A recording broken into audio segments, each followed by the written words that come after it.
అధికారాన్ని పంచుకోవటం అంటే దేశాన్ని బలహీనపరచడమా లేక నిజానికి బలోపేతం చేయడమా? చూడ్డానికి చాలా సింపుల్ ప్రశ్నలు అనిపిస్తుంది కదూ. కాని ఈ ఒక్క ప్రశ్నకు దొరికే సమాధానం కొన్ని దేశాల తలరాతనే మార్చేయగలదు. చూశారుగా ఈ కొటేషన్? అధికారాన్ని పంచుకోవడమంటే అధికారాన్ని ముక్కలు చేయడం, దేశాన్ని బలహీనపరచడమే కదా. నిజమే.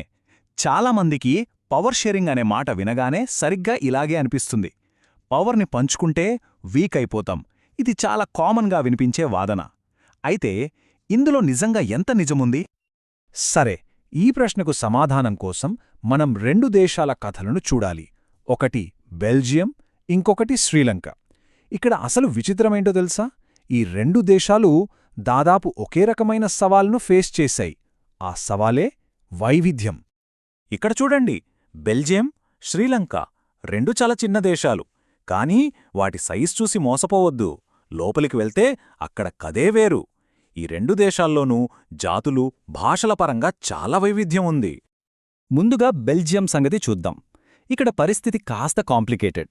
చూడండి, దేశ జనాభాలో సుమారు 59% మంది డచ్ మాట్లాడతారు, 40% మంది ఫ్రెంచ్ మాట్లాడతారు. అంటే డచ్ మాట్లాడేవాళ్లే మెజారిటీ. కానీ ఇక్కడే అసలు ట్విస్టుంది. డబ్బు, అధికారం మాత్రం మైనారిటీ అయినా ఫ్రెంచ్ మాట్లాడేవాళ్ల చేతుల్లోనే ఎక్కువగా ఉండేది. ఓకే, ఇప్పుడు శ్రీలంక వైపు వద్దాం. ఇక్కడ డెమోగ్రఫిక్స్ ఇంకా క్లియర్గా ఉన్నాయి. 74% మంది సింహలీయులు, అంటే వాళ్లే స్పష్టమైన మెజారిటీ. మరోవైపు 18% తమిళులు. ఈ నంబర్స్ గేమ్ ఇక్కడ చాలా పెద్ద పాత్ర పోషించింది. సో చూశారుగా, ప్రాబ్లం దాదాపు ఒకటే. కానీ ఈ రెండు దేశాలు ఎంచుకున్న దారులు మాత్రం పూర్తిగా ఆపోజిట్. ఒకటి మేమే మెజారిటీ, మాదే రాజ్యమంది. ఇంకొకటి అందరం సర్దుకుపోదాం అని నిర్ణయించుకుంది. శ్రీలంక 1948లో స్వాతంత్రం వచ్చిన తర్వాత మెజారిటేరియనిజం అనే దారిలో నడిచింది. అంటే ఏంటి? చాలా సింపుల్. దేశంలో మెజారిటీగా ఉన్న సింహళీయులే దేశాన్ని పాలించాలి, వాళ్లకు నచ్చినట్టు చెయ్యాలి. ఇక మైనారిటీలైన తమిళుల కోరికలు, వాళ్ల ఆశయాలు, వాటి గురించి పట్టించుకోవాల్సిన అవసరమే లేదు. ఇదే ఆ పాలసీ. ఈ ఆలోచనను ఆచరణలో పెట్టడానికి వాళ్లు ఏమాత్రం ఆలస్యం చెయ్యలేదు. చూడండి, 1956లో ఒకే ఒక్క చట్టంతో తమిళ భాషను పక్కనపెట్టి సింహళను ఏకైక అధికార భాషగా మార్చేశారు. అంతేకాదు, ప్రభుత్వ ఉద్యోగాలు, యూనివర్సిటీ అడ్మిషన్లలో సింహళ వాళ్లకే ప్రిఫరెన్స్. చివరకు కొత్త రాజ్యాంగంలో బౌద్ధమతాన్ని ప్రోత్సహించడం ప్రభుత్వ బాధ్యత అని కూడా చేర్చారు. ఇప్పుడు దీనికి కంప్లీట్ ఆపోజిట్ బెల్జియం. వాళ్ళు సర్దుబాటు మార్గాన్ని ఎంచుకున్నారు. తమ మధ్య ఉన్న తేడాలను చూసి భయపడలేదు, లేదా వాటిని అణిచివెయ్యాలనుకోలేదు. వాటిని ఒక వాస్తవంగా యాక్సెప్ట్ చేశారు.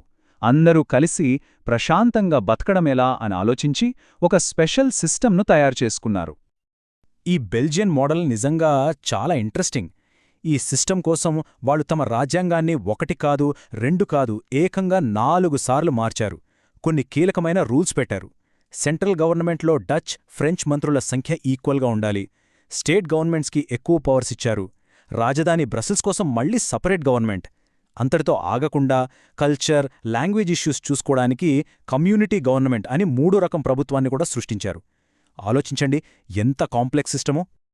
సో ఇప్పుడు మీకు క్లియర్గా అర్థమై ఉంటుంది కదా, ఈ రెండు దేశాల అప్రోచ్ మధ్య ఎంత తేడా ఉందో. శ్రీలంక మెజారిటీ డామినేషన్ వైపు వెళ్తే బెల్జియం అందరికీ చోటు కల్పించింది. శ్రీలంక పవర్ మొత్తాన్ని ఒకే దగ్గర పెడితే బెల్జియం దాని అందరికీ పంచింది. వాళ్ల ఆలోచనల్లోనే ఫండమెంటల్గా తేడా ఉంది. సరే, దారులు వేరయ్యాయి. మరి గమ్యాలు? ఈ రెండు మార్గాలు చివరికి ఈ దేశాలను ఎక్కడికి తీసుకెళ్లాయి? వాటి ఫలితాలు కూడా వాళ్ళు ఎంచుకున్న దారులాగే పూర్తిగా భిన్నంగా ఉన్నాయి. చెప్పాలంటే చాలా తీవ్రంగా ఉన్నాయి. శ్రీలంకలో ఏమైందో చూద్దాం. ప్రభుత్వం తీసుకున్న నిర్ణయాలతో తమిళులు నెమ్మదిగా తమ సొంత దేశంలోనే పరాయివాళ్లలా ఫీలవ్వడం మొదలుపెట్టారు. ఆ ఫీలింగ్, ఆ అన్యాయం చివరికి ఒక భయంకరమైన సివిల్ వార్కి దారితీసింది. ఒక్కరోజు కాదు, 2 రోజులు కాదు, దశాబ్దాల పాటు సాగిందా యుద్ధం. లక్షల మంది ప్రాణాలు కోల్పోయారు. దేశ ఆర్థిక వ్యవస్థ కుప్పకూలింది. ఇక బెల్జియం వైపు చూస్తే పూర్తి భిన్నమైన చిత్రం. వాళ్ల సర్దుబాటు విధానం దేశాన్ని ఒక్కటిగా నిలబెట్టింది. భాషల పేరుతో దేశం ముక్కలైపోకుండా కాపాడింది. నిజానికి వాళ్ల సిస్టమ్ ఎంత సక్సెస్ అయ్యిందంటే మొత్తం యూరోపియన్ యూనియన్ తమ హెడ్ క్వార్టర్స్ కోసం వాళ్ల రాజధాని బ్రసెల్స్నే ఎంచుకుంది. అంతకన్నా పెద్ద సర్టిఫికేట్ ఏం కావాలి చెప్పండి?